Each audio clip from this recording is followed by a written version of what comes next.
Hey, this is Sven Rafferty with SvenOnTech for the video review. Head-to-head Harmon Kardon Go+Play Micro against the Altec Lansing iMT800, which we've gotten a lot of great response for on our video review. And we thought we'd put the two head-to-head, side-to-side in this case to give you an idea of what we think of the two. We're going to go ahead with the Harmon Kardon.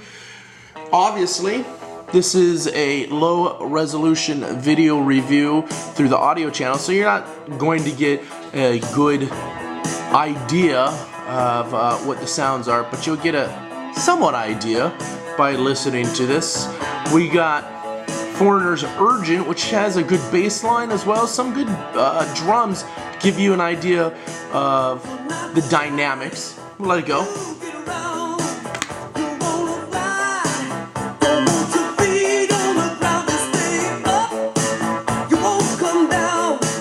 That gives you an idea of the overall sound from the Harmon Kardon.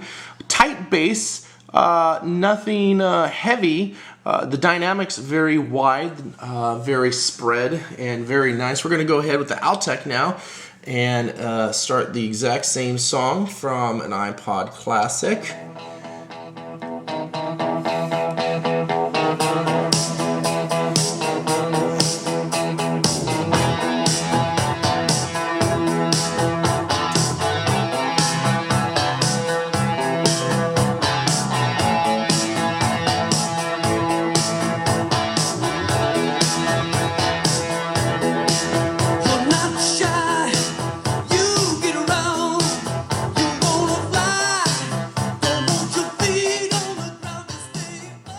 And what we noticed here between the Altec and the Harmon Kardon immediately was the Harmon Kardon actually has a great dynamics in the highs. If you look here, I'm going to put it on the Altec, and I apologize, I hit the power button when I should have actually hit the EQ.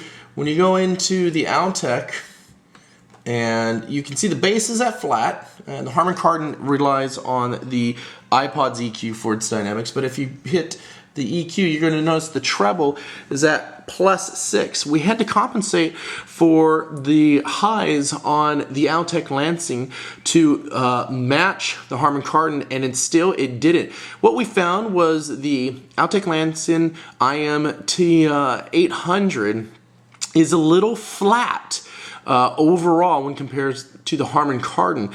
The bass is amazing on the Altec Lansing, and this is where it one-ups the Harmon Kardon Go+Play Micro. Why the bass is tight and responsive on the Harmon Kardon, it is not heavy and deep like it is on the Altec Lansing.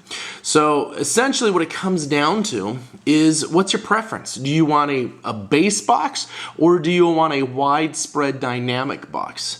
If you want something widespread and very good overall in its sound, the Harmon Kardon is going to be your choice. If you want something rich and flavorful and something that really does kick the 808, the Altec Lansing iMT800 is definitely going to be your choice. Now, does that mean either one of them is bad because it doesn't do one of the two good? Definitely not. Why the Altec Lansing does do amazing bass, it is flat overall compared to the Harmon Kardon, it's still not a bad sounding box. As our previous review has indicated, it's a great sounding box.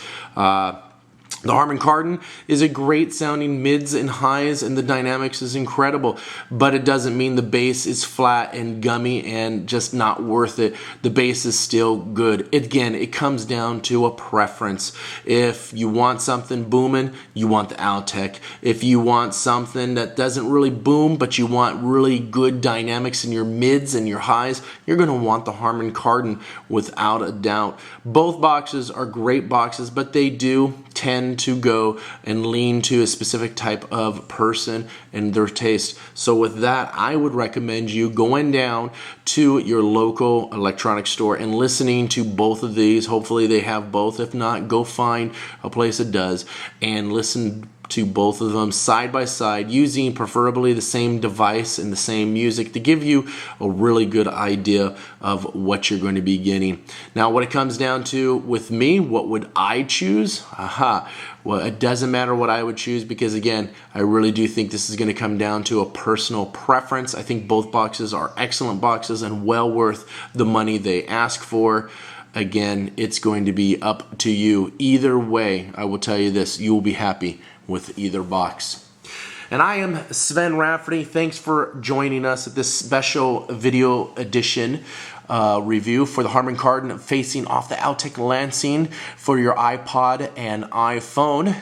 Please visit me at SvenOnTech.com for more news, views, and reviews.